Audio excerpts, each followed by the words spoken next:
Review materi minggu pertama sampai dengan minggu ke-6, mata kuliah pemeriksaan akuntansi 1, kelas D. Baik, Assalamualaikum warahmatullahi wabarakatuh. Perkenalkan kami dari kelompok 4, mata kuliah pemeriksaan akuntansi 1 kelas D. Kali ini akan memaparkan materi mengenai konsep dasar audit.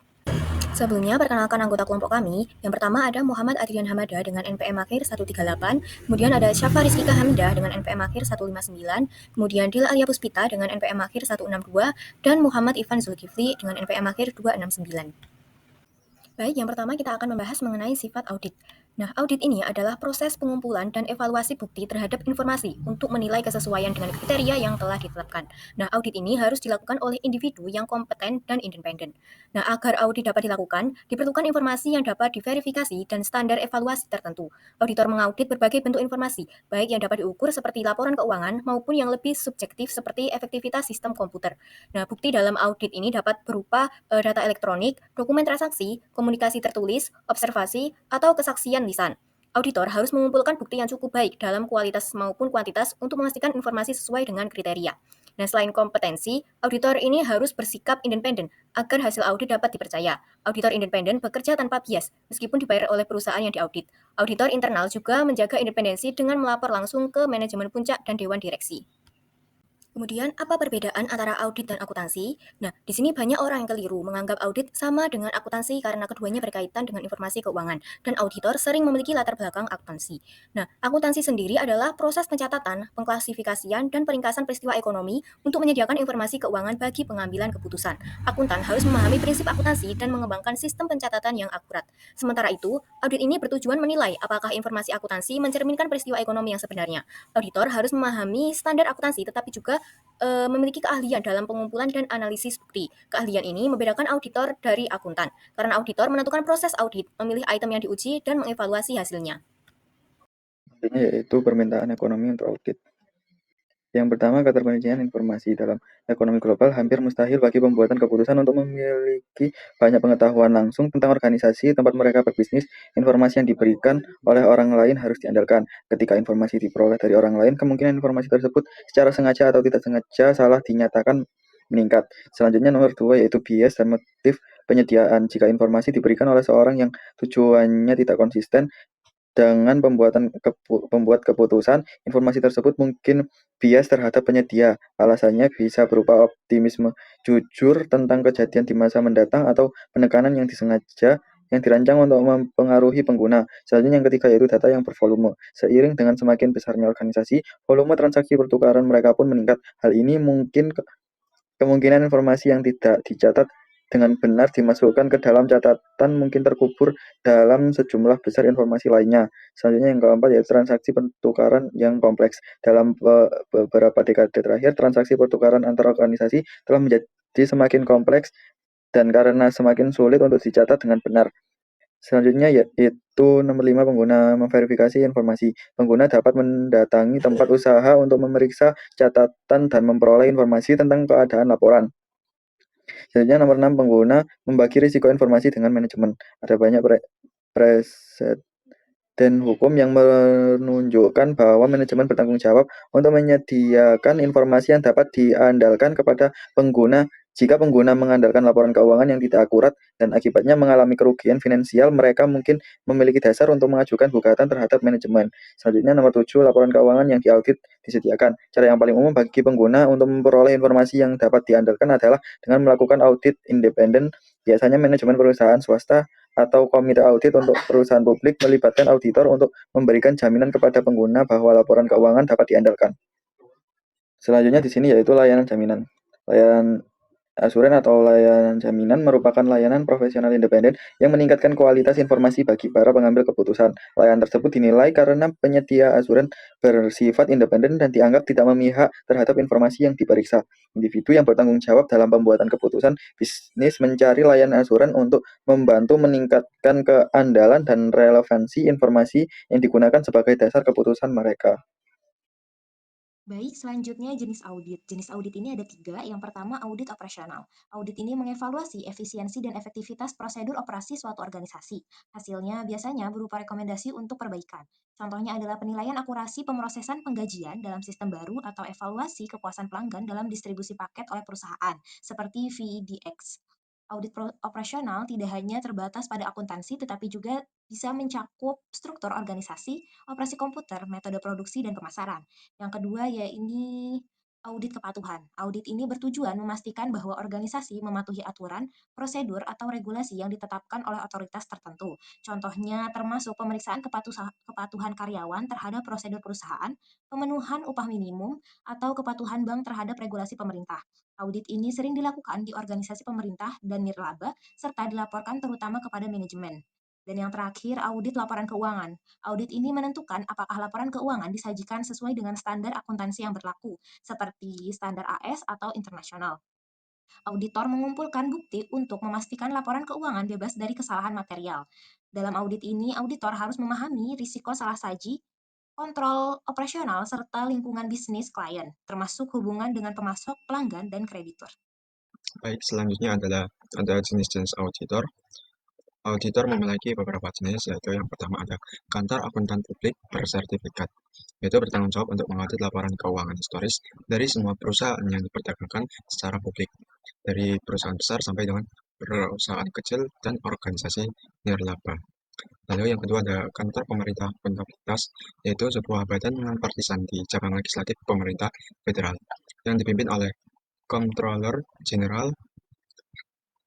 Kantor pemerintah akuntabilitas melapor dan bertanggung jawab sepenuhnya kepada Kongres, yang bertanggung jawab melaksanakan fungsi audit untuk Kongres, dan kantor pemerintah akuntabilitas memiliki banyak tanggung jawab audit yang sama seperti firma akuntan publik yang nomor pertama tadi. Yang ketiga ada agen pendapatan internal. Agen pendapatan internal bertanggung jawab untuk menegakkan undang-undang pajak federal, sebagaimana yang telah ditetapkan oleh Kongres dan ditafsirkan. Tanggung jawab utama dari agen pendapatan internal adalah mengaudit laporan pajak wajib pajak untuk menentukan apakah mereka telah mematuhi undang-undang perpajakan. Kan agen pendapatan internal juga sering disebut sebagai audit kepatuhan. Lalu yang keempat ada audit internal. Audit internal dipekerjakan oleh semua jenis organisasi untuk melakukan audit atas nama manajemen dengan pengawasan oleh Dewan Direksi, seperti yang dilakukan agen pendapatan internal untuk Kongres. Tanggung jawab auditor internal sangat bervariasi, bergantung pada pemberi kerja. Untuk menjaga independen dan fungsi bisnis lainnya, auditor internal biasanya melapor langsung kepada Presiden, pejabat eksekutif tinggi lainnya, atau komite audit Dewan Direksi, sehingga audit yang dilakukan dapat dijamin independensinya. Lalu, selanjutnya ada akuntan publik bersertifikat. Terdapat 3 persyaratan dan untuk menjadi seorang akuntan publik, yaitu yang pertama ada persyaratan pendidikan. Biasanya persyaratan pendidikannya yaitu gelar sarjana atau pascasarjana dengan jurusan akuntansi, termasuk jumlah kredit akuntansi minimum. Sebagian besar negara bagian sekarang mensyaratkan 150 jam kredit semester atau 225 kredit kuartal, yang untuk mendapatkan lisensinya sebagai CPA. Beberapa negara bagian juga mensyaratkan jumlah kredit yang lebih sedikit sebelum mengikuti ujian, tetapi yang memiliki syarat 150 kredit semester sebelum menerima sertifikat CPA. Lalu persyaratan yang kedua ada persyaratan ujian untuk akuntan publik berseragam. Ujian berbasis komputer ditawarkan di berbagai pusat pengujian. Bagian-bagian ujiannya adalah yang pertama ada audit dan pengesahan selama 4 jam, lalu akuntansi dan laporan keuangan selama 4 jam, lalu yang ketiga ada regulasi selama 3 jam, dan yang terakhir lingkungan dan konsep bisnis selama 3 jam. Beberapa negara bagian juga memerlukan pemeriksaan etika secara terpisah. Lalu yang terakhir ada persyaratan pengalaman. Persyaratan pengalaman bervariasi, yaitu dari tidak memiliki pengalaman hingga 2 tahun, termasuk bagian audit. Beberapa negara bagian juga mensyaratkan pengalaman bekerja untuk unit pemerintah atau industri, termasuk juga dengan auditor internal. Materi mengenai profesi akuntan publik dan kantor akuntan publik. Yang pertama di sini yaitu tinjauan umum masyarakat Kanada industri akuntansi. Yang pertama, peran akuntansi publik dalam masyarakat. Akuntansi publik berperan penting dalam meningkatkan kepercayaan terhadap laporan keuangan melalui pemberian jaminan. Mereka diwarisi oleh berbagai pemangku kepentingan seperti investor, Badan Akuntansi Publik Kanada atau CPAB, regulator sekuritas, analis, dan komite audit perusahaan. Yang pertama Selanjutnya ada kantor akuntan publik, ada Big Four, ada kantor nasional, terus ada saat ini terdapat lebih dari 5.000 firma akuntan publik di Kanada. Firma-firma ini bervariasi dalam ukuran melalui dari hanya memiliki satu praktisi hingga lebih dari 10.500 karyawan yang dipekerjakan oleh firma akuntansi publik terbesar di Kanada. Ada Big Four, ada regional, ada perusahaan regional dan lokal besar. Perusahaan regional dan lokal besar adalah perusahaan dengan staf profesional lebih dari 50 orang yang melayani pasar geografis tertentu. Selanjutnya di sini ada perusahaan lokal kecil. Sebagian besar perusahaan akuntansi publik ini memiliki kurang dari 25 profesional di satu kantor. Banyak perusahaan lokal kecil tidak melakukan audit dan terutama melakukan peninjauan dan kompilasi serta menyediakan layanan akuntansi dan pajak. Selanjutnya struktur kantor akuntan publik. Bentuk organisasi yang digunakan oleh banyak firma akuntan publik adalah kepemilikan tunggal dan kemitraan. Meskipun sebagian besar provinsi memperbolehkan kemitraan terbatas dengan tujuan khusus untuk perusahaan profesional. Dalam firma yang umum, beberapa profesional bergabung bersama untuk berpraktik dengan mitra penawaran jasa audit dan jasa lainnya. Para mitra biasanya mempekerjakan staf profesional untuk membantu mereka dalam pekerjaan mereka. Organisasi dalam firma akuntansi publik pada umumnya mencakup mitra, manajer, supervisor, auditor senior, dan penanggung jawab dan angkutan staf. Organisasi yang mempengaruhi profesi akuntan publik Kanada. Yang pertama, Akuntan Publik Kanada. CPA Kanada adalah organisasi nasional yang mewakili profesi CPA dan mendukung standar akuntansi, audit, serta jaminan untuk berbagai entitas. CPA juga membantu Badan Akuntansi Provinsi dalam menetapkan standar kualifikasi CPA, mengembangkan program pendidikan profesional, serta menyediakan literatur dan layanan anggota. Selain itu, CPA mempromosikan profesi akuntansi melalui konferensi dan sertifikasi spesialis. Yang kedua yaitu organisasi akuntan publik provinsi. Akuntan publik di Kanada merupakan anggota organisasi CPA provinsi, bukan CPA Kanada. Badan akuntansi provinsi bertanggung jawab atas penerimaan, perizinan, pendidikan berkelanjutan, serta pengawasan dan disiplin terhadap anggotanya. Yang ketiga, Dewan Standar Audit dan Jaminan atau AASB. AASB menetapkan standar audit Kanada atau CAS berdasarkan standar audit internasional atau ISA serta standar untuk layanan jaminan dan non-jaminan lainnya. AASB didanai oleh CPA Kanada dan berperan dalam menyuarakan perspektif Kanada ke forum standar internasional. Yang keempat yaitu Badan Pengawas Akuntansi Perusahaan Publik atau PCAOB. PCAOB didirikan melalui Undang-Undang Sarbanes-Oxley untuk mengawasi auditor perusahaan publik di AS. Berbeda dengan CPAB di Kanada, PCAOB juga menetapkan standar audit. PCAOB melakukan inspeksi terhadap firma audit terdaftar, termasuk firma Kanada yang mengaudit perusahaan AS. Yang kelima yaitu Komisi Sekuritas Provinsi. Regulasi sekuritas di Kanada bersifat provinsi. Canadian Securities Administration atau CSA menetapkan kebijakan yang harus dipatuhi oleh Komisi Sekuritas Provinsi. CSA mengatur persyaratan auditor perusahaan publik dan memiliki kewenangan untuk menuntut auditor yang melanggar aturan. Yang keenam yaitu Komisi Sekuritas dan Bursa atau SEC mengawasi perusahaan Kanada yang terdaftar di Bursa Saham AS dan memiliki kewenangan atas auditor perusahaan tersebut. SEC juga dapat menuntut auditor dari negara lain yang terlibat dalam audit perusahaan AS jika melanggar aturan. Selanjutnya, tanggung jawab hukum. Firma akuntansi publik dapat dituntut oleh individu atau klien mereka yang mempengaruhi cara auditor melakukan audit. Contohnya, Ernst Young membayar penyelesaian besar akibat kegagalan audit Sinoforest Corporation. Selanjutnya, Dewan Standar Audit dan Jaminan Internasional atau IAASB. IAASB menetapkan standar audit dan jaminan internasional serta mendorong konvergensi standar global. Kanada memiliki peran penting dalam pengembangan standar internasional ini. Dan yang terakhir yaitu Badan Akuntabilitas Publik Kanada atau CPAB. CPAB bertujuan meningkatkan kepercayaan publik terhadap pelaporan keuangan dengan mengawasi audit perusahaan pelopor di Kanada. CPAB melakukan inspeksi kendali mutu terhadap firma akuntansi yang mengaudit perusahaan publik dan memiliki daftar perusahaan yang terdaftar untuk audit di Kanada. Baik, selanjutnya adalah standar asuransi CPA Kanada atau juga standar audit Kanada.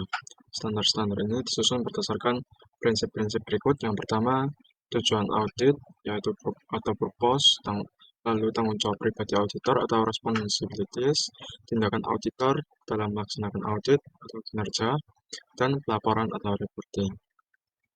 Jadi standar-standar ini didasarkan pada prinsip-prinsip laporan keuangan pernyataan audit. Prinsip-prinsip tersebut ada yang pertama tujuan audit. Tujuan audit bertujuan memberikan pendapat tentang laporan keuangan. Lalu yang kedua ada tanggung jawab pribadi. Tanggung jawab pribadi ada tiga, yaitu memiliki kompetensi dan kemampuan yang sesuai. Yang kedua mematuhi persyaratan etika dan independensi. Dan yang ketiga pertahankan skeptisme profesional dan terapkan pertimbangan profesional. Lalu ada tanggung jawab kinerja.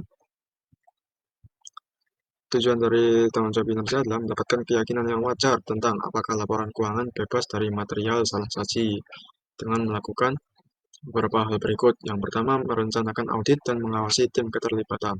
Yang kedua, menentukan dan menerapkan tingkat materialitas atau tingkat-tingkatnya. Yang ketiga, mengidentifikasi dan menilai risiko salah saji material berdasarkan pemahaman entitas dan lingkungannya, termasuk pengendalian internal. Dan yang terakhir, memperoleh bukti audit yang cukup dan tepat. Lalu ada terakhir pertanggungjawaban laporan. Tanggung jawab laporan menyatakan pendapat atas laporan keuangan dalam laporan tertulis dan menyatakan apakah laporan keuangan disajikan sesuai dengan kerangka pelaporan keuangan. Selanjutnya ada penggerak kualitas audit. Penggerak kualitas audit. Sebelum kita masuk ke penggerak, terdapat beberapa masalah. Salah satunya dalam kualitas audit adalah tidak adanya konsensus yang jelas mengenai definisi kualitas audit, sehingga penyediaan transparansi yang lebih besar dalam proses audit tidak dapat dilaksanakan. Meskipun sulit dalam mendefinisikan kualitas audit, terdapat banyak kesepakatan bahwa audit yang berkualitas akan mencakup proses audit dan prosedur pengendalian kualitas yang ketat, dengan tingkat skeptisme profesional yang sesuai, dan yang mematuhi standar profesional. Elemen penting lainnya adalah bahwa tim audit memiliki pengetahuan, keterampilan, dan pengalaman yang cukup, serta memiliki waktu yang cukup untuk melaksanakan pekerjaan audit. Lalu, ada 4 faktor pendorong kualitas audit. Yang pertama adalah tim yang sehat. Sebagaimana yang disorot dalam cuplikan pembukaan, para pemangku kepentingan sepakat bahwa orang-orang yang melaksanakan audit memiliki dampak terbesar pada kualitas audit. Yang kedua, dukungan yang tepat. Lingkungan konsultasi terbuka dalam firma dapat meningkatkan kualitas audit.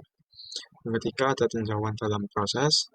Daripada melakukan tinjauan saat audit selesai, lakukan tinjauan selama penugasan audit untuk memberikan dampak yang lebih besar pada kualitas audit, seperti mengarahkan tim untuk mempertimbangkan kembali pendekatan audit mereka dan melakukan prosedur yang berbeda atau tambahan sebelum audit selesai.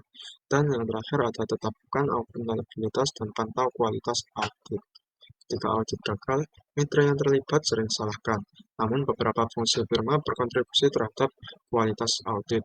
Oleh karena itu, tanggung jawab atas kualitas audit harus diberikan kepada individu-individu tertentu dan dimasukkan dalam urutan uraian tugas mereka. Lalu ada peran pihak lain dalam kualitas audit.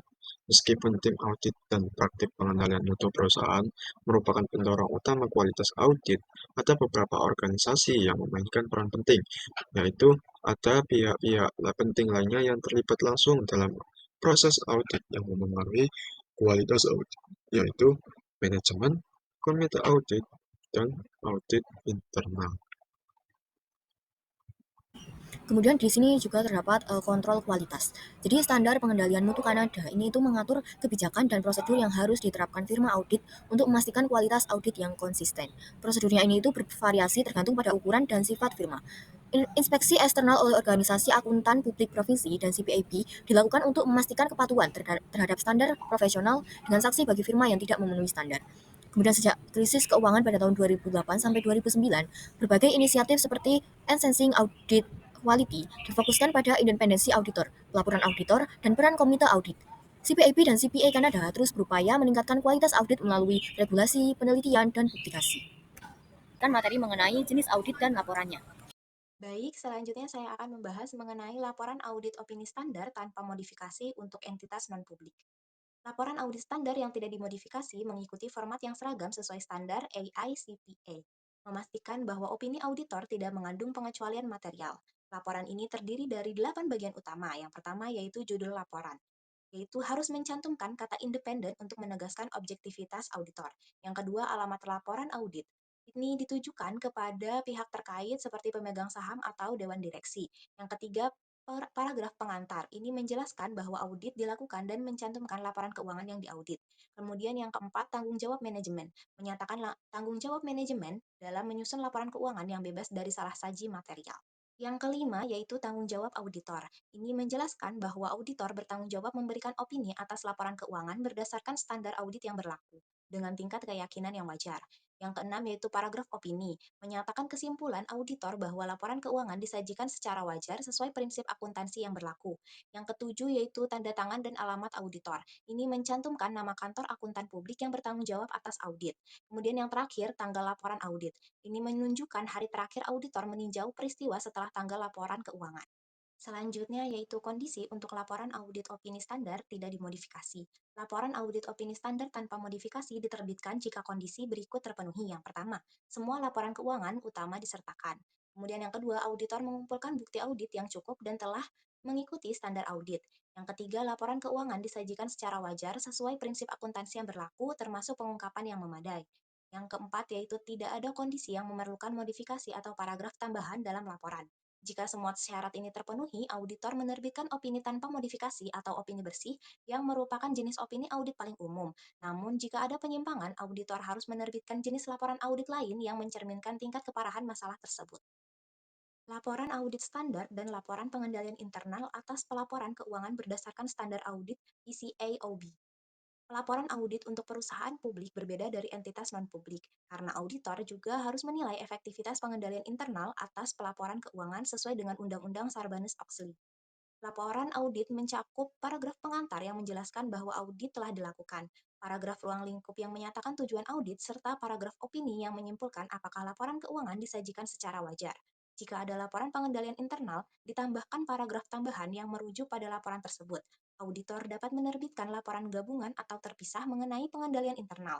Opini yang diberikan bisa berupa wajar, wajar dengan pengecualian, atau tidak wajar, tergantung pada efektivitas pengendalian internal yang ditemukan. Kemudian, laporan audit opini tidak dimodifikasi dengan paragraf penjelasan yang menekankan pada pokok masalah atau kata-kata laporan non-standar. Jadi, laporan audit dengan opini tanpa modifikasi tetap dapat menyimpang dari susunan kata standar jika auditor merasa perlu menarik perhatian pembaca pada masalah tertentu atau memberikan informasi tambahan. Namun, dalam laporan dengan opini yang dikecualikan, tidak wajar, atau pernyataan tidak setuju, auditor tidak dapat melakukan audit yang memuaskan atau tidak independen. Nah, penyebab utama penambahan paragraf penjelasan atau modifikasi dalam laporan audit meliputi yang pertama ada ketidakkonsistenan dalam penerapan prinsip akuntansi, kemudian keraguan substansial tentang kelangsungan usaha, kemudian penyimpangan dari prinsip akuntansi yang disetujui auditor, kemudian penekanan pada hal tertentu, dan laporan yang melibatkan auditor lain. Nah, 4 poin pertama ini membutuhkan paragraf penjelasan terpisah setelah paragraf opini tanpa mengubah susunan kata laporan standar. Nah, sementara itu, laporan yang melibatkan auditor lain mengubah kata-kata dalam beberapa paragraf, seperti paragraf pengantar, ruang lingkup, dan opini.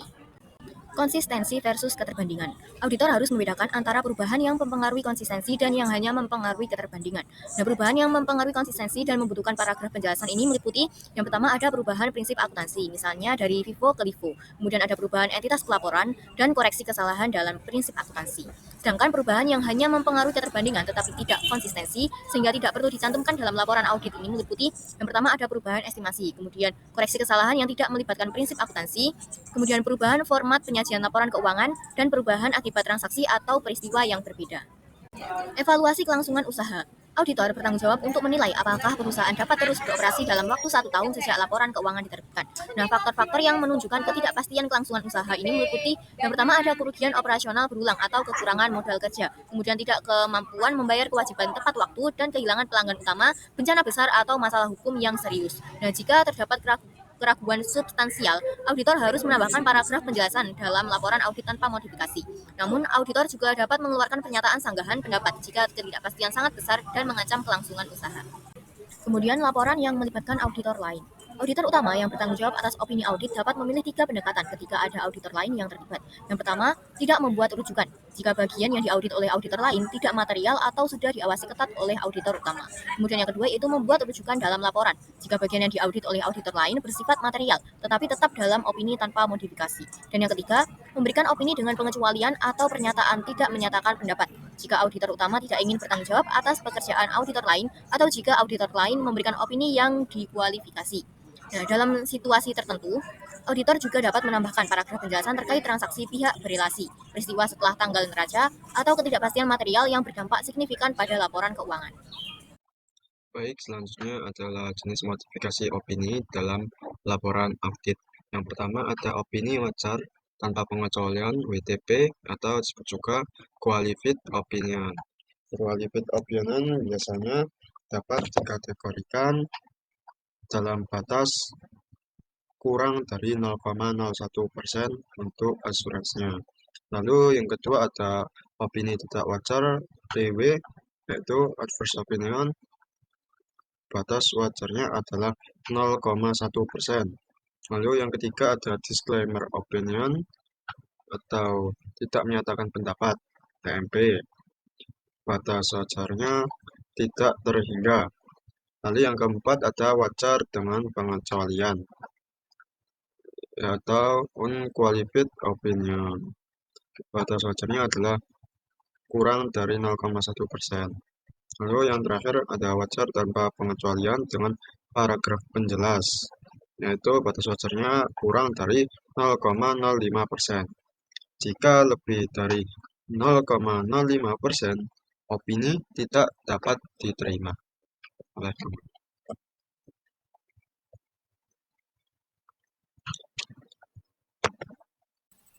Selanjutnya yaitu diskusi tentang kondisi yang memerlukan modifikasi pendapat.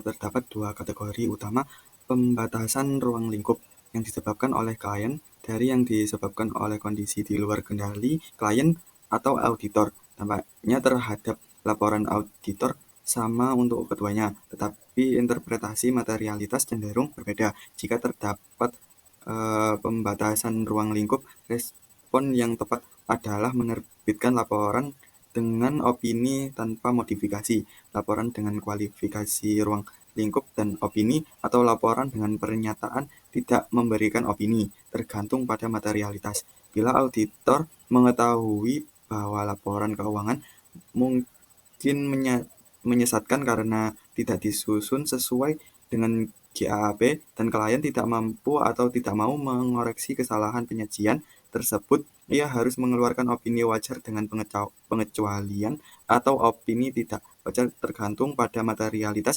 item yang dimaksud. Opini tersebut harus menyatakan dengan jelas sifat penyimpangan dari prinsip yang berlaku dan jumlah kesalahan penyajian jika diketahui. Selanjutnya yaitu di sini proses pengambilan keputusan auditor untuk laporan audit. Yang pertama, tentukan apakah ada kondisi yang memerlukan penyimpangan dari laporan opini standar tanpa modifikasi. Auditor mengidentifikasi kondisi ini saat mereka melakukan audit dan menyertakan informasi tentang kondisi apapun dalam berkas audit sebagai pokok bahasan untuk pelaporan audit. Jika tidak ada kondisi ini yang merupakan kasus dalam sebagian besar audit, auditor menerbitkan laporan audit opini standar tanpa modifikasi. Selanjutnya, tentukan materialitas untuk setiap kondisi. Ketika suatu kondisi yang mengharuskan penyimpangan dari opini standar tanpa modifikasi ada, auditor mengevaluasi potensi dampaknya pada laporan keuangan tersebut. Untuk penyimpangan dari GAAP atau pembatasan ruang lingkup, auditor harus memutuskan antara yang tidak material, material, dan sangat material. Keputusan material merupakan keputusan yang sulit yang memerlukan pertimbangan yang matang.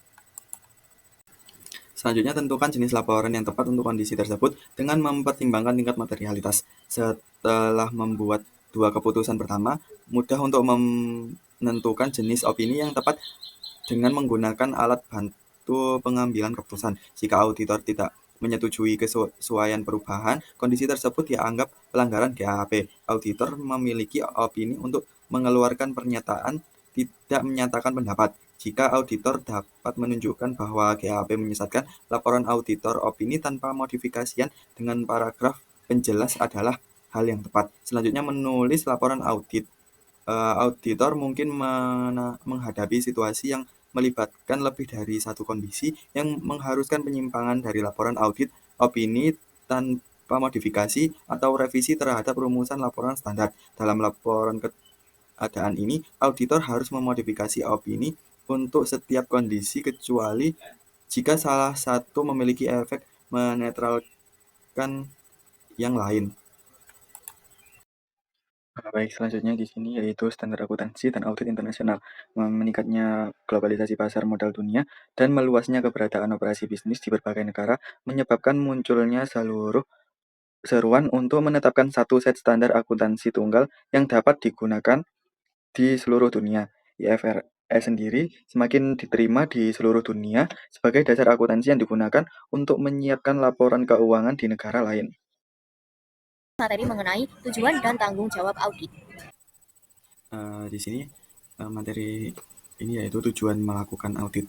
Tujuan audit adalah untuk memberikan opini auditor kepada pengguna laporan keuangan tentang apakah laporan keuangan disajikan secara wajar dalam semua hal yang material sesuai dengan kerangka akuntansi keuangan yang berlaku. Opini auditor meningkatkan tingkat keyakinan yang dapat diberikan oleh pengguna yang dituju terhadap laporan keuangan.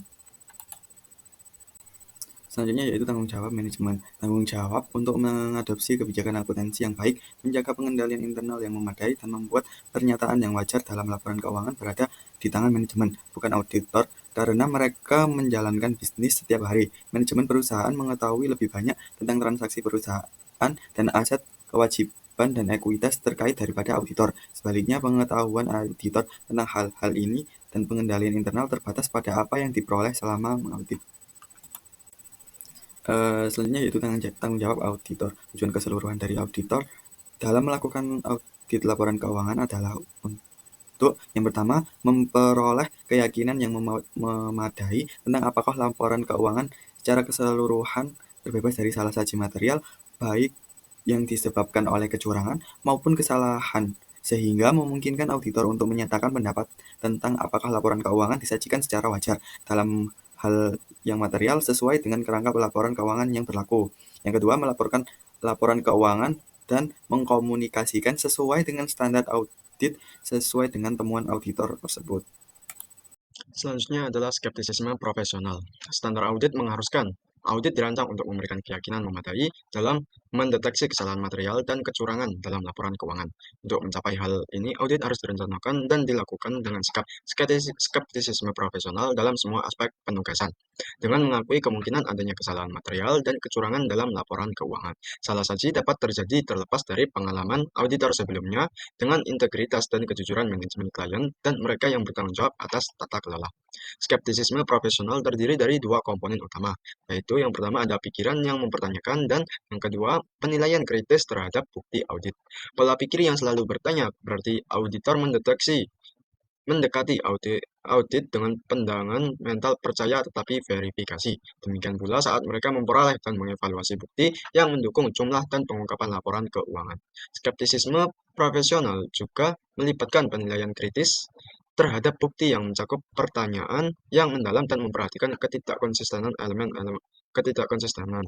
Berikut adalah elemen-elemen skeptisisme yang mempertanyakan skeptisisme profesional. Yang pertama ada pola pikir yang mempertanyakan, yaitu kecenderungan untuk bertanya dengan sedikit rasa ragu. Yang kedua, penundaan putusan, yaitu menunda putusan sampai bukti yang sesuai ditemukan. Yang ketiga ada pencarian pengetahuan, yaitu keinginan untuk menyelidiki di luar yang jelas dengan keinginan untuk menguatkan. Yang keempat ada pemahaman interpersonal, yaitu pengakuan bahwa motivasi dan persepsi seseorang dapat menyebabkan mereka memberikan informasi yang bias atau menyesatkan. Yang kelima ada otonomi, yaitu pengarahan diri, kemandirian moral, dan keyakinan untuk mengambil keputusan sendiri daripada menerima tuntutan orang lain. Dan yang terakhir ada keenam harga diri, yaitu kepercayaan diri untuk menolak bujukan dan menentang asumsi. Kesadaran akan keenam elemen ini sepanjang penugasan dapat membantu auditor memenuhi tanggung jawab mereka untuk mempertahankan tingkat skeptisisme profesional yang tepat. Lalu ada penilaian profesional yang dapat membantu auditor dalam mempertahankan tingkat skeptisisme profesional yang tepat saat penilaian profesional dibuat selama audit. Profesi telah mengembangkan kerangka kerja penilaian profesional yang menggambarkan proses pengambilan keputusan yang efektif dan yang memandu pemikiran auditor untuk membantu mereka menyadari kecenderungan jebakan dan bias penilaian mereka sendiri. Sumber daya penilaian profesional dan pusat kualitas audit menguraikan 5 elemen utama dalam proses penilaian profesional, yaitu yang pertama ada identifikasi dan definisikan masalah. Titik awal untuk penilaian profesional yang efektif dimulai dengan mengidentifikasi dan mendefinisikan masalah dengan menganalisis situasi dan potensi dampaknya terhadap audit secara cermat. Yang kedua, kumpulkan fakta dan informasi serta identifikasi literatur yang relevan. Dengan masalah yang telah didefinisikan, auditor berusaha memahami fakta dan informasi yang tersedia terkait masalah tersebut. Ini mungkin termasuk memperoleh fakta dan informasi tentang masukan dan asumsi untuk transaksi, peristiwa, atau situasi melalui diskusi dengan personel klien yang memiliki pengetahuan tentang situasi tersebut. Lalu yang ketiga, melakukan analisis dan mengidentifikasi alternatif potensial. Elemen berikutnya dari proses pertimbangan profesional melibatkan analisis masalah berdasarkan fakta dan informasi yang dikumpulkan dan literatur resmi yang relevan yang diidentifikasi. Yang keempat ada ambil keputusan, yaitu setelah analisis fakta dan informasi telah diselesaikan, setelah selesai auditor menerapkan pertimbangan untuk membuat keputusan. Analisis tersebut mungkin hanya menyimpulkan bahwa ada beberapa tanggapan yang dapat dilakukan secara wajar dalam keadaan tersebut, yang mengharuskan auditor untuk secara wajar untuk mengidentifikasi alternatif mana yang paling baik untuk mengatasi masalah tersebut. Yang kelima ada kaji dan lengkapi dokumentasi dan alasan kesimpulan. Ketika auditor mengartikulasikan dalam bentuk tertulis alasan pertimbangannya, auditor mungkin menemukan bahwa alasan tersebut tampak salah atau tidak lengkap dan karenanya tidak meyakinkan. Yang terakhir, yang keenam, potensi kecenderungan, perangkap, dan bias penilaian yang dapat auditor harus waspada terhadap potensi kecenderungan, perangkap, dan bias penilaian yang dapat memengaruhi proses pengambilan keputusan. Semua orang rentan terhadap perangkap yang umum yang memengaruhi kemampuan mereka untuk membuat penilaian yang baik. Sejumlah penelitian telah mengidentifikasi kecenderungan penilaian umum beserta sejumlah strategi yang dapat digunakan untuk mengurangi dampaknya. Selanjutnya ada siklus laporan keuangan. Siklus laporan keuangan merupakan pendekatan dalam audit yang membagi laporan keuangan menjadi beberapa segmen atau kelompok transaksi yang saling berkaitan. Pendekatan ini bertujuan untuk membuat audit lebih sistematis, efisien, dan terorganisir dengan baik. Dengan membagi laporan keuangan ke dalam siklus-siklus yang berbeda, auditor dapat lebih mudah mengidentifikasi kesalahan atau kecurangan, serta memastikan bahwa transaksi telah dicatat dengan benar sesuai standar akuntansi yang berlaku.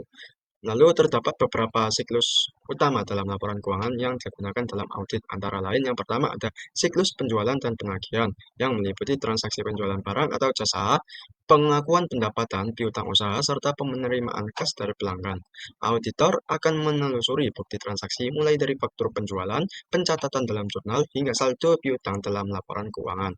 Resiko utama dalam siklus ini adalah pengakuan pendapatan yang tidak valid atau adanya piutang tak tertagih yang tidak diungkapkan. Lalu yang kedua ada siklus akuisisi dan pembayaran yang mencakup transaksi pembelian barang dan jasa, pencatatan utang usaha, hingga pembayaran kepada pemasok. Yaitu auditor memverifikasi dokumen pembelian seperti faktur pemasok, dokumen penerimaan barang, hingga pencatatan atau jurnal akuisisi. Risiko dalam siklus ini termasuk pencatatan dan pengeluaran fiktif atau salah saji dalam pengakuan utang usaha. Yang ketiga ada siklus penggajian dan personalia, yaitu melibatkan pembayaran gaji, tunjangan, pajak, penghasilan karyawan, dan pencatatan beban tenaga kerja dalam laporan keuangan. Auditor memeriksa daftar gaji, kontrak kerja karyawan, dan rekonsiliasi pembayaran dengan catatan akuntansi. Lalu risiko utamanya adalah pembayaran gaji kepada karyawan fiktif atau salah saji dalam pencatatan beban tenaga kerja. Yang kelima ada siklus konversi atau produksi dan persediaan yang berhubungan dengan proses produksi, biaya bahan baku, biaya tenaga kerja langsung, dan biaya overhead pabrik. Auditor memeriksa pencatatan persediaan, alokasi biaya, produksi, dan sistem kontrol terhadap persediaan barang. Risiko utamanya adalah pencatatan biaya produksi yang tidak akurat atau manipulasi nilai persediaan. Dan yang terakhir, yang siklus kelima adalah pendanaan dan investasi, yang melibatkan transaksi terkait modal saham, pembayaran dividen investasi, dan utang jangka panjang. Auditor menelusuri transaksi dalam laporan ekuitas pemegang saham dan laporan arus kas untuk memastikan kewajaran pencatatan. Risiko utamanya adalah kesalahan dalam pencatatan kewajiban keuangan atau manipulasi nilai investasi perusahaan. Lalu terdapat juga manfaat pendekatan siklus laporan keuangan dalam audit pendekatan yang memberikan berbagai manfaat antara lain yang pertama mempermudah perencanaan audit karena auditor dapat fokus pada segmen tertentu secara lebih terstruktur. Yang kedua meningkatkan efisiensi audit karena setiap transaksi dapat ditelusuri dalam satu kelompok yang memiliki karakteristik serupa. Yang ketiga ada mempermudah identifikasi risiko karena auditor dapat membandingkan pola kelompok yang memiliki karakteristik serupa. Dan yang terakhir keempat meningkatkan akurasi pemeriksaan karena auditor dapat menghubungkan setiap siklus dengan saldo laporan keuangan untuk memastikan penyajian yang wajar. Dengan menggunakan pendekatan siklus laporan keuangan, auditor dapat melakukan audit secara lebih efektif dan mendalam, dan memastikan bahwa setiap transaksi telah dicatat dan dilaporkan secara akurat sesuai dengan standar akuntansi yang berlaku. Menetapkan tujuan audit. Auditor menggunakan pendekatan siklus dalam audit laporan keuangan dengan menguji transaksi yang membentuk saldo akhir serta saldo akun dan pengungkapan terkait. Jika transaksi dalam suatu akun dinyatakan benar, maka saldo akhirnya juga dianggap wajar. Namun karena tidak praktis untuk memastikan setiap transaksi benar secara penuh, auditor juga mengaudit saldo akhir untuk meningkatkan keyakinan keseluruhan. Nah, audit ini dilakukan dengan memenuhi beberapa tujuan audit yang terbagi dalam 3 kategori. Yang pertama ada tujuan audit terkait transaksi, yang memastikan transaksi ini dicatat dengan benar seperti transaksi penjualan dan retur. Kemudian yang kedua, tujuan audit terkait saldo, yang memastikan saldo akun seperti piutang usaha dan utang usaha dinyatakan secara wajar. Kemudian yang ketiga yaitu tujuan audit terkait penyajian dan pengungkapan, yang memastikan informasi keuangan disajikan dan diungkapkan dengan benar dalam laporan. Kemudian penilaian manajemen. Pernyataan manajemen adalah pernyataan tersirat atau tersurat mengenai transaksi, saldo akun, dan pengungkapan dalam laporan keuangan sesuai dengan standar akuntansi seperti US GAAP atau IFRS. Nah, auditor ini membandingkan laporan keuangan dengan pernyataan tersebut untuk memastikan kewajaran informasi yang disajikan. Nah, standar audit PCAOB ini membagi pernyataan manajemen dalam 5 kategori. Yang pertama, keberadaan atau kejadian, kemudian kelengkapan, kemudian yang ketiga penilaian atau alokasi, kemudian yang keempat yaitu hak dan kewajiban, dan yang kelima penyajian dan pengungkapan. Sedangkan standar audit internasional dan AICPA ini membagi pernyataan manajemen menjadi 3 kategori. Yang pertama, pernyataan tentang golongan transaksi dan peristiwa dalam periode audit. Kemudian yang kedua, pernyataan tentang saldo akun pada akhir periode. Dan yang ketiga, pernyataan tentang penyajian dan pengungkapan dalam laporan keuangan. Nah, auditor menggunakan pernyataan ini untuk menilai resiko salah satu material dan merancang prosedur audit yang tepat. Tujuan audit ini dikembangkan untuk memastikan akurasi transaksi, klasifikasi yang benar, serta keterpahaman dalam laporan keuangan. Kemudian tujuan audit terkait dengan transaksi. Sasaran audit terkait transaksi berhubungan erat dengan pernyataan manajemen mengenai golongan transaksi. Terdapat 6 sasaran audit terkait transaksi umum yang berlaku untuk semua golongan transaksi, yang nantinya dapat disesuaikan menjadi sasaran audit khusus untuk transaksi tertentu seperti transaksi penjualan. Yang pertama ada keterjadian, yang memastikan bahwa transaksi ini yang dicatat benar-benar terjadi dan bukan transaksi fiktif. Kemudian kelengkapan, yang memastikan bahwa semua transaksi yang seharusnya dicatat telah dimasukkan ke dalam jurnal. Kemudian yang ketiga ada akurasi, yang memastikan bahwa jumlah transaksi dicatat dengan benar, termasuk harga, jumlah, dan perhitungan yang tepat. Kemudian yang keempat ada pencatatan dan ringkasan, yang memastikan bahwa transaksi dicatat dengan benar dalam catatan tambahan, buku besar, dan sistem akuntansi. Kemudian yang kelima ada klasifikasi, yang memastikan bahwa transaksi ini dicatat dalam akun yang sesuai, menghindari kesalahan seperti pencatat penjualan aset tetap sebagai pendapatan.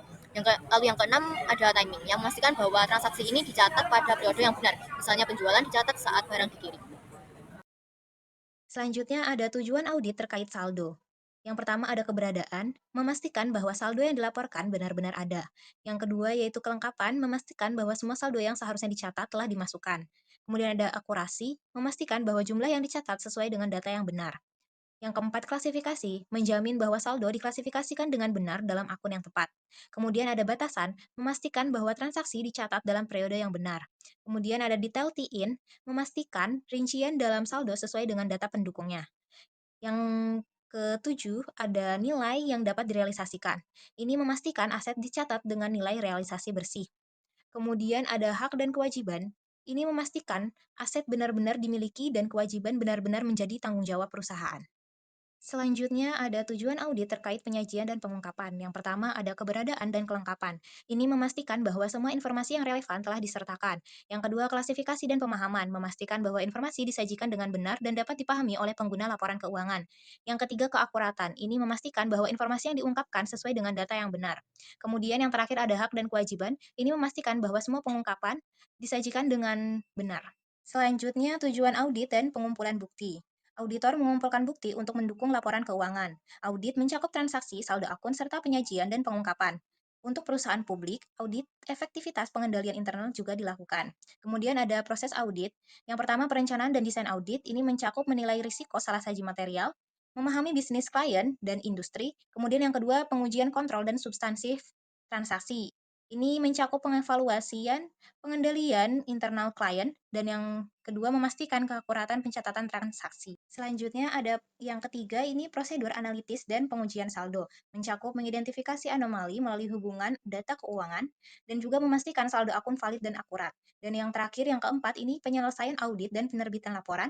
Ini mencakup menyimpulkan apakah laporan keuangan disajikan dengan wajar, kemudian mengeluarkan laporan audit resmi sebagai opini auditor. Materi mengenai risiko audit. Risiko audit. Risiko audit mencakup ketidakpastian dalam bukti, efektivitas kontrol, dan keandalan laporan keuangan. Risiko salah saji material terbagi menjadi dua tingkat. Yang pertama, tingkat laporan keuangan secara keseluruhan. Ini mencakup risiko yang mempengaruhi banyak akun, seringkali disebabkan oleh kelemahan integritas manajemen, pengawasan yang buruk, atau sistem akuntansi yang tidak memadai. Kemudian yang kedua tingkat asersi. Ini risiko yang terkait dengan transaksi, saldo akun, dan pengungkapan tertentu. Kemudian pada tingkat asersi, risiko salah saji material terdiri dari yang pertama risiko inherent, ini kerentanan suatu asersi terhadap salah saji sebelum mempertimbangkan pengendalian internal. Kemudian yang kedua risiko pengendalian, kemungkinan pengendalian internal gagal mencegah atau mendeteksi salah saji. Selanjutnya, prosedur penilaian risiko. Auditor melakukan prosedur penilaian risiko untuk memahami entitas, lingkungannya, dan sistem pengendalian internal guna mengidentifikasi risiko salah saji material akibat kecurangan atau kesalahan. Jenis prosedur penilaian risiko ini ada 5. Yang pertama, wawancara. Dilakukan dengan manajemen, komite audit, auditor internal, dan karyawan lain untuk memperoleh informasi terkait risiko. Yang kedua, prosedur analitis. Analitis awal terhadap laporan keuangan untuk mendeteksi pola atau anomali yang mencurigakan. Yang ketiga, observasi dan inspeksi. Ini mengamati operasional perusahaan serta memeriksa dokumen dan catatan keuangan untuk memahami desain dan efektivitas pengendalian internal. Kemudian yang keempat, diskusi tim audit. Ini pertukaran informasi antara anggota tim audit untuk mengidentifikasi area yang rentan terhadap salah saji, termasuk risiko kecurangan. Dan yang terakhir ada prosedur lainnya, ini mencakup informasi dari audit sebelumnya, laporan eksternal, atau analisis industri yang dapat membantu dalam menilai risiko salah saji material. Selanjutnya, mempertimbangkan risiko penipuan. Risiko salah saji material akibat kecurangan lebih sulit dideteksi dibanding kesalahan karena sering melibatkan skema kompleks, pemalsuan, dan kolusi. Oleh karena itu, auditor harus menerapkan skeptisisme profesional, yaitu memiliki pola pikir kritis dan mengevaluasi bukti dengan cermat. Auditor harus menilai risiko kecurangan di tingkat laporan keuangan dan tingkat asersi, serta melakukan wawancara dengan manajemen untuk memahami bagaimana mereka mengidentifikasi dan menangani risiko kecurangan. Selain itu, standar audit mewajibkan auditor untuk menganggap ada risiko kecurangan dalam pengakuan pendapatan, karena banyak kasus kecurangan keuangan melibatkan area ini. Jika auditor menilai risiko ini tidak relevan, mereka harus mendokumentasikan alasannya. Selanjutnya di sini yaitu identifikasi risiko yang signifikan. Risiko signifikan merupakan risiko salah saji material yang diidentifikasi dan dinilai yang menurut penilaian profesional auditor memerlukan pertimbangan audit khusus. Risiko signifikan seringkali berkaitan dengan transaksi non-rutin yang merupakan transaksi yang tidak biasa, baik karena ukuran maupun sifatnya, dan jarang terjadi. Transaksi non-rutin dapat meningkatkan risiko salah saji material karena transaksi tersebut seringkali melibatkan intervensi manajemen yang lebih besar, termasuk ketergantungan ketergantungan yang lebih besar pada pengumpulan dan pemrosesan data manual dibandingkan dengan otomatis, dan transaksi tersebut dapat melibatkan perhitungan yang rumit atau prinsip akuntansi yang tidak biasa yang tidak tunduk pada pengendalian internal yang efektif karena sifatnya yang jarang terjadi. Selanjutnya di sini model risiko audit dengan rumus PDR sama dengan tahun ini maksudnya AAR dibagi IR dikali CR. Di sini PDR sama dengan yaitu risiko deteksi yang direncanakan, AAR yaitu risiko audit yang dapat diterima, IR di sini yaitu risiko inherent atau bawaan, selanjutnya CR di sini risiko pengendalian. Untuk penjelasannya, risiko deteksi terencana adalah risiko bawaan bukti audit. Untuk tujuan audit akan gagal mendeteksi kesalahan penyajian yang melebihkan materialitas kinerja. Ada 2 hal penting yang perlu diketahui tentang risiko deteksi terencana. Selanjutnya yaitu risiko inherent, mengukur penilaian auditor atas kerentanan suatu pernyataan terhadap salah saji material sebelum mempertimbangkan efektivitas pengendalian internal terkait. Jika auditor menyimpulkan bahwa kemungkinan besar terjadi salah saji, auditor akan menyimpulkan bahwa risiko tersebut akan terjadi. Masih di model risiko audit, di sini pengertian risiko pengendalian atau CR. Mengukur penilaian auditor atas risiko salah saji material. Penyajian tersebut dapat terjadi dalam suatu pernyataan dan tidak dapat dicegah atau dideteksi secara tepat waktu oleh pengendalian internal klien. Selanjutnya, risiko audit yang dapat diterima atau HR adalah ukuran seberapa besar keinginan auditor untuk menerima bahwa laporan keuangan mungkin salah saji secara material setelah audit selesai dan opini tanpa modifikasi telah dikeluarkan. Ketika auditor memutuskan risiko audit yang dapat diterima lebih rendah, mereka akan yakin bahwa laporan keuangan tidak salah saji secara material. Selanjutnya yaitu menilai risiko audit yang dapat diterima. Auditor harus menetapkan risiko audit yang dapat diterima sejak perencanaan audit dengan mempertimbangkan risiko penugasan yang mencerminkan potensi kerugian setelah audit selesai. Nah, di sini terdapat faktor-faktor yang mempengaruhi risiko audit. Terdapat 3 faktor utama yang mempengaruhi risiko audit yang dapat diterima. Yang pertama yaitu ketergantungan pengguna eksternal. Semakin tinggi ketergantungan pengguna eksternal seperti perusahaan besar atau publik, semakin rendah risiko audit yang dapat diterima. Kemudian yang kedua yaitu kemungkinan kesulitan keuangan klien. Jadi klien yang beresiko bangkrut itu membutuhkan audit yang lebih ketat karena potensi tuntutan hukum meningkat. Faktor yang diperhitungkan termasuk posisi likuiditas, riwayat keuntungan, metode pembiayaan, sifat bisnis, dan kompetensi manajemen. Kemudian yang ketiga yaitu integritas manajemen. Jadi klien dengan reputasi buruk atau sering berselisih dengan auditor sebelumnya memiliki resiko audit yang lebih rendah. Auditor menilai faktor ini secara subjektif untuk menentukan apakah resiko audit tinggi, sedang, atau rendah, serta menyesuaikan strategi audit selama proses berlangsung. Menilai risiko inheren. Dimasukkannya risiko inheren dalam model risiko audit membantu auditor mengidentifikasi area dengan kemungkinan salah saji tinggi dalam laporan keuangan. Hal ini mempengaruhi jumlah bukti yang dikumpulkan, penugasan staf, dan peninjauan dokumentasi audit. Auditor harus menilai faktor risiko dan menyesuaikan prosedur audit untuk mengatasinya. Nah, di sini terdapat beberapa faktor utama yang menentukan risiko inheren. Meliputi yang pertama yaitu sifat bisnis klien. Jadi industri tertentu memiliki risiko inheren lebih tinggi seperti produsen elektronik yang rentan terhadap inventaris usang. Kemudian yang kedua yaitu hasil audit sebelumnya. Jika terdapat salah saji di tahun sebelumnya, risiko inheren ini meningkat karena kemungkinan kesalahan berulang. Kemudian yang ketiga yaitu penugasan awal versus penugasan berulang. Jadi audit pertama kali biasanya memiliki risiko inheren lebih tinggi karena kurangnya pengalaman auditor dengan klien.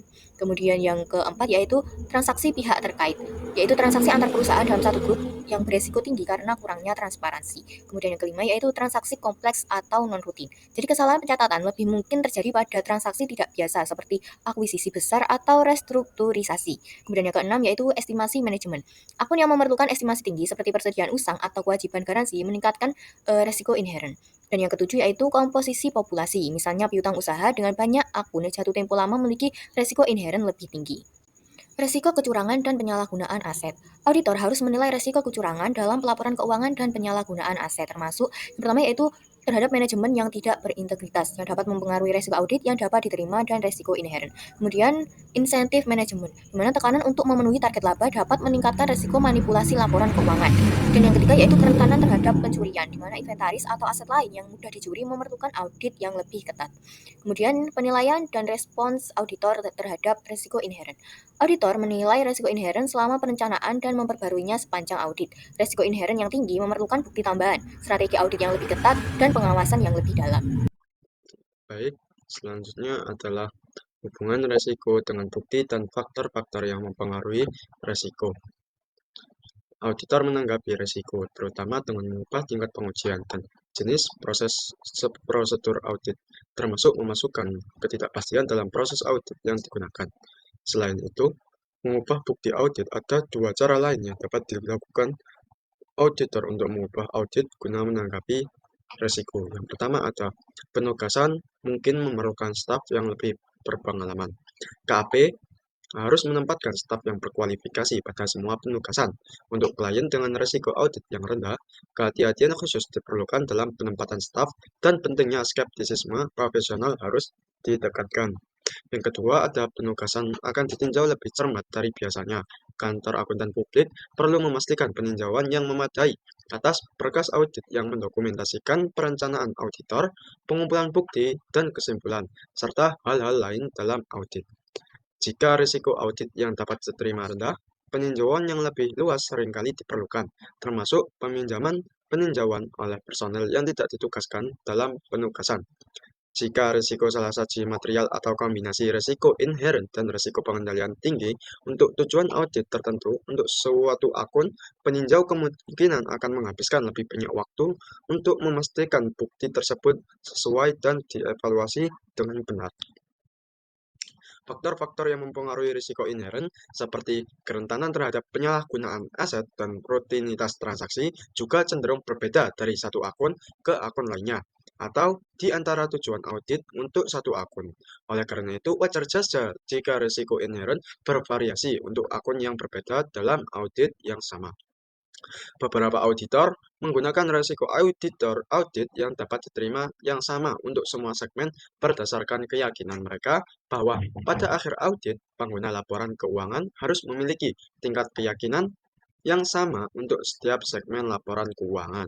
Auditor lain menggunakan tingkat keyakinan yang berbeda untuk segmen yang berbeda berdasarkan keyakinan mereka bahwa pengguna laporan keuangan mungkin peduli tentang saldo akun tertentu dibandingkan dengan akun lain dalam audit tertentu. Selanjutnya ada hubungan resiko dan materialitas dengan bukti audit. Materialitas kinerja merupakan batas kesalahan atau salah saji yang masih dapat diterima dalam laporan keuangan tanpa mempengaruhi keputusan pengguna laporan.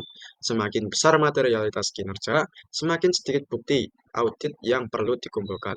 Selain itu, resiko audit yaitu kemungkinan laporan keuangan mengandung salah saji material meskipun telah diaudit, juga merupakan memengaruhi jumlah bukti yang dikumpulkan.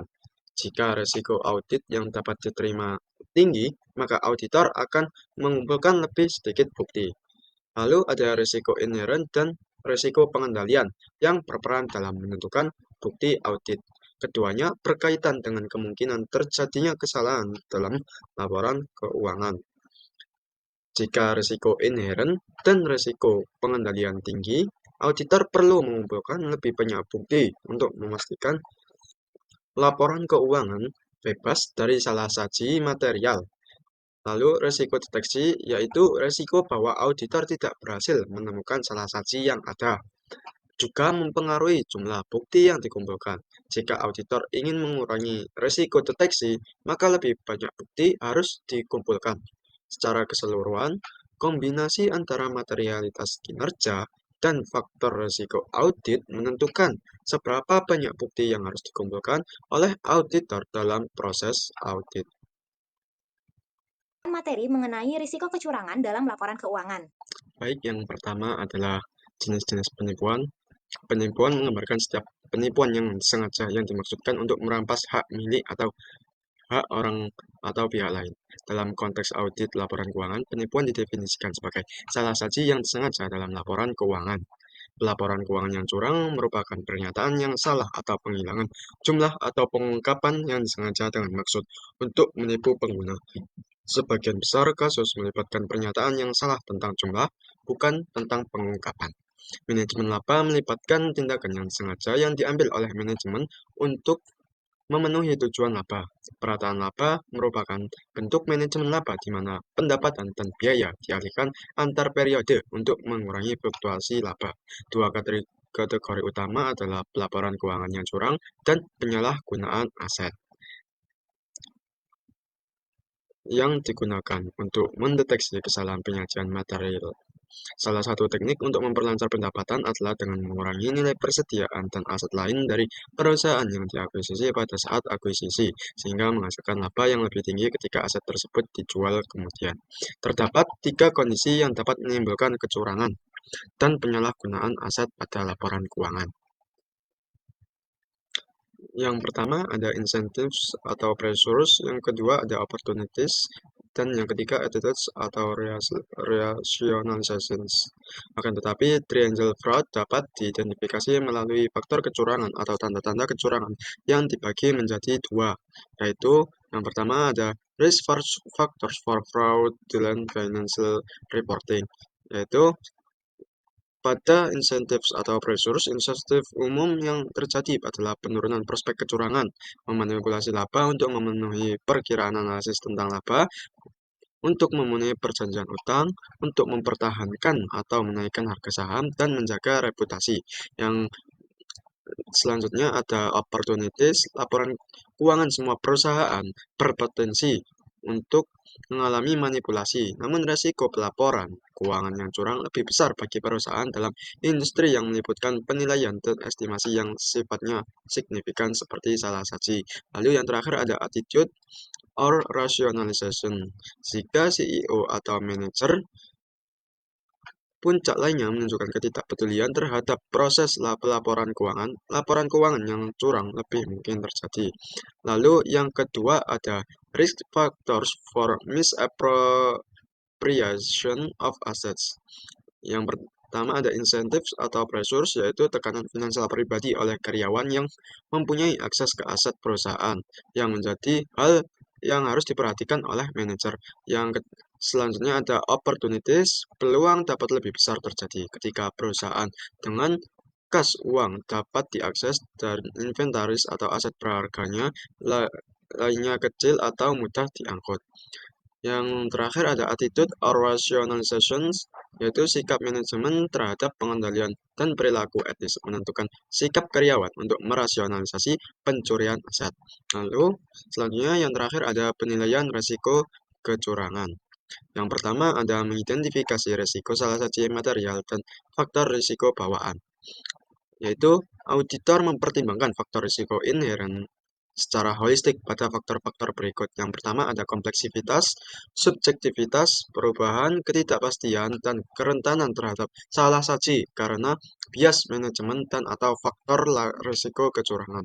Yang kedua ada mengidentifikasi dan menilai laporan keuangan secara keseluruhan. Risiko dapat dilakukan dengan yang pertama menentukan apakah risiko mempengaruhi penilaian risiko pada asersi tingkat tersebut.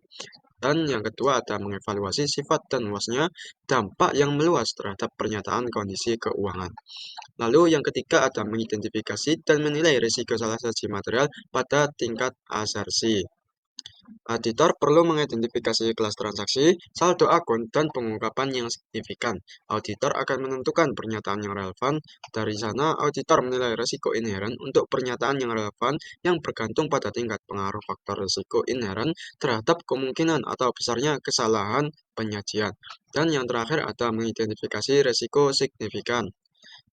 Risiko signifikan merupakan risiko yang teridentifikasi dan dinilai yang berdampak material salah saji yang menurut pertimbangan profesional auditor memerlukan pertimbangan audit khusus. Risiko signifikan akan bervariasi dan dari salah satu entitas ke entitas lain dan mungkin tidak selalu sama di tahun yang berbeda.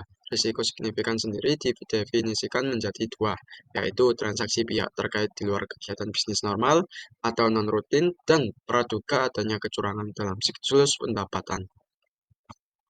Baik, selanjutnya yaitu pengawasan tata kelola perusahaan untuk mengurangi resiko penipuan. Jadi di sini itu manajemen bertanggung jawab menerapkan tata kelola perusahaan dan pengendalian untuk meminimalkan resiko penipuan melalui pencegahan dan pendeteksian. Karena kolusi dan dokumentasi palsu menyulitkan deteksi penipuan, lebih efektif untuk fokus pada pencegahan. Nah, di sini terdapat 3 elemen pencegahan dan pendeteksian penipuan.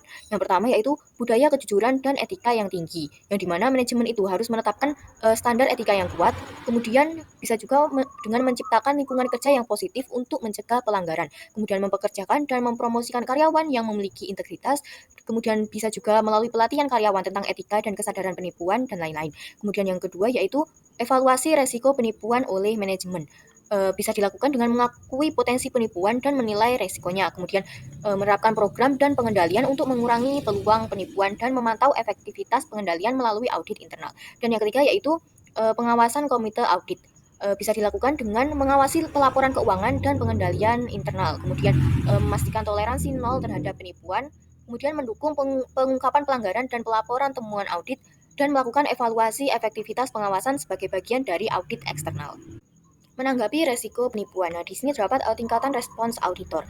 Auditor merespons resiko salah saji material akibat kecurangan pada 3 tingkat. Yang pertama yaitu respons keseluruhan, di mana auditor mempertimbangkan personel yang ditugaskan, meningkatkan skeptisisme profesional, dan mungkin melibatkan spesialis penipuan. Kemudian yang kedua yaitu respons pada tingkat asersi, di mana auditor menyesuaikan prosedur audit, seperti mengevaluasi pengakuan pendapatan, mengubah sifat, waktu, dan luas prosedur audit untuk memperoleh bukti yang lebih relevan. Dan yang ketiga yaitu respons terhadap pengabaian manajemen. Jadi auditor itu harus selalu waspada karena manajemen berada dalam posisi untuk mengabaikan kontrol internal yang seharusnya efektif.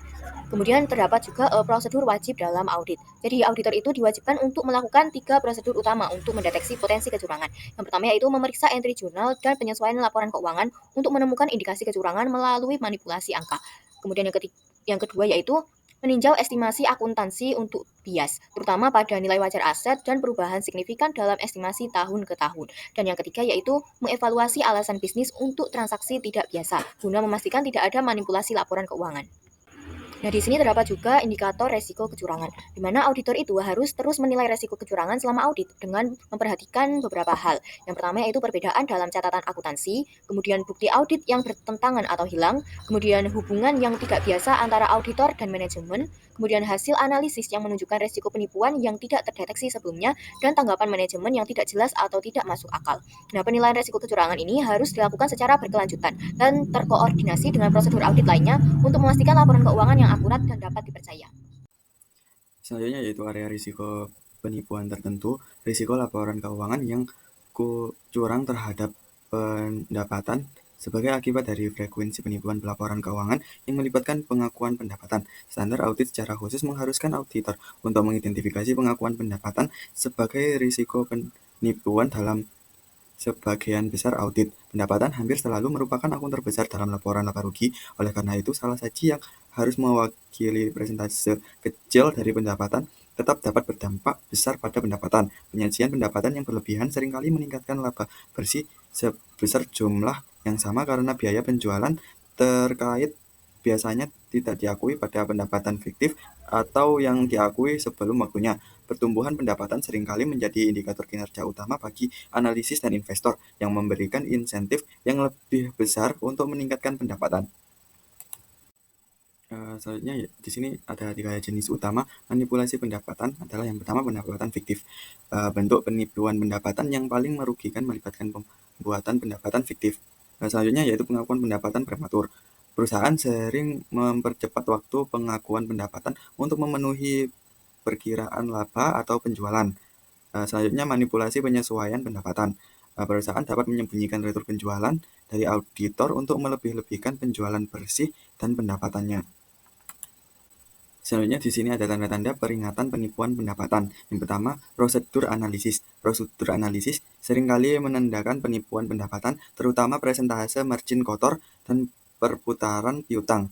Pendapatan fiktif melebih-lebihkan presentasi margin kotor dan pengakuan pendapatan prematur juga melebih-lebihkan margin kotor jika biaya penjualan terkait tidak diakui. Pendapatan fiktif juga menurunkan perputaran piutang karena pendapatan fiktif juga termasuk dalam piutang yang belum tertagih. Selanjutnya yaitu ketidaksesuaian dokumen. Meskipun para pelaku penipuan telah berupaya sebanyak mungkin, transaksi fiktif jarang memiliki tingkat bukti dokumen yang sama dengan transaksi yang sah. Selanjutnya di sini ada risiko pelaporan keuangan yang curang untuk persediaan. Persediaan fiktif telah menjadi pusat dari beberapa kasus besar pelaporan keuangan yang curang. Banyak perusahaan besar memiliki persediaan yang bervariasi dan luas di beberapa lokasi sehingga relatif mudah bagi perusahaan untuk menambahkan persediaan fiktif ke dalam catatan akuntansi. Selanjutnya risiko pelaporan keuangan yang curang untuk akun hutang.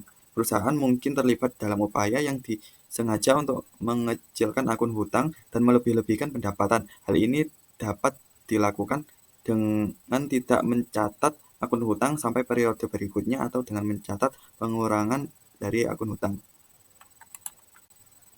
Selanjutnya di sini ada penyalahgunaan dalam siklus akuisisi dan pembayaran. Yang pertama, pada aset tetap yang merupakan akun neraca yang besar bagi banyak perusahaan seringkali didasarkan pada penilaian yang ditentukan secara subjektif. Akibatnya, aset tetap dapat menjadi sasaran manipulasi terutama bagi perusahaan yang tidak memiliki piutang atau inventaris material. Selanjutnya ada aset tak berwujud. Aset tak berwujud seperti goodwill, paten, dan hak cipta sebagian besar didasarkan pada estimasi akuntansi yang bergantung pada asumsi subjektif tentang manfaat masa depan bagi organisasi. Akibatnya penilaiannya dapat dimanipulasi oleh manajemen. Selanjutnya, biaya penggajian. Perusahaan dapat melebih-lebihkan persediaan dan laba bersih dengan mencatat biaya tenaga kerja berlebihan dalam persediaan. Karyawan perusahaan terkadang digunakan untuk melebihkan aset tetap. Selanjutnya, tanggung jawab auditor ketika terjadi penipuan. Yang pertama, deteksi kecurangan. Kecurangan sering terungkap melalui laporan anonim, tinjauan manajemen, audit internal, atau suatu kebetulan. Auditor jarang mendeteksi kecurangan, tetapi lebih mungkin menemukannya jika berdampak material pada laporan keuangan. Yang kedua, mengevaluasi bukti dan wawancara. Auditor menilai bukti dan melakukan wawancara untuk mendapatkan informasi lebih lanjut. Ada 3 jenis wawancara yang digunakan. Yang pertama, informational inquiry untuk memperoleh fakta, assessment inquiry untuk memverifikasi informasi, dan interrogative inquiry jika ada indikasi kebohongan. Wawancara harus dilakukan dengan skeptisisme profesional. Yang ketiga ini ada analisis dan pengujian tambahan. Auditor menggunakan perangkat lunak audit seperti ACL atau IDEA untuk mendeteksi transaksi fiktif atau pola mencurigakan. Auditor juga melakukan pengujian tambahan pada transaksi berisiko tinggi seperti pengakuan pendapatan yang tidak wajar. Selanjutnya yang keempat, tindakan auditor. Jika ada indikasi kecurangan, auditor harus mendiskusikannya dengan manajemen senior atau komite audit. Jika melibatkan manajemen senior, auditor melaporkannya langsung ke komite audit. Dalam kasus yang parah, auditor dapat mempertimbangkan untuk mundur dari audit. Kemudian yang kelima, kewajiban pelaporan. Auditor tidak boleh mengungkapkan kecurangan kepada pihak eksternal tanpa izin, kecuali diwajibkan oleh hukum. Jika kecurangan melibatkan manajemen senior dan berdampak material, auditor dapat memberikan opini buruk terhadap pengendalian internal perusahaan. Nah, selanjutnya yang terakhir mengenai dokumentasi penilaian kecurangan. Auditor harus mendokumentasikan keputusan penting dalam diskusi tim audit mengenai risiko kecurangan, prosedur yang dilakukan untuk menilai risiko tersebut, serta respon auditor terhadap temuan. Selain itu, auditor mencatat hasil penilaian atas kemungkinan penyalahgunaan pengendalian internal oleh manajemen dan tindakan yang diambil. Auditor juga harus mendokumentasikan komunikasi terkait kecurangan kepada pihak terkait. Sekian pemaparan materi dari kelompok kami. Wassalamualaikum warahmatullahi wabarakatuh.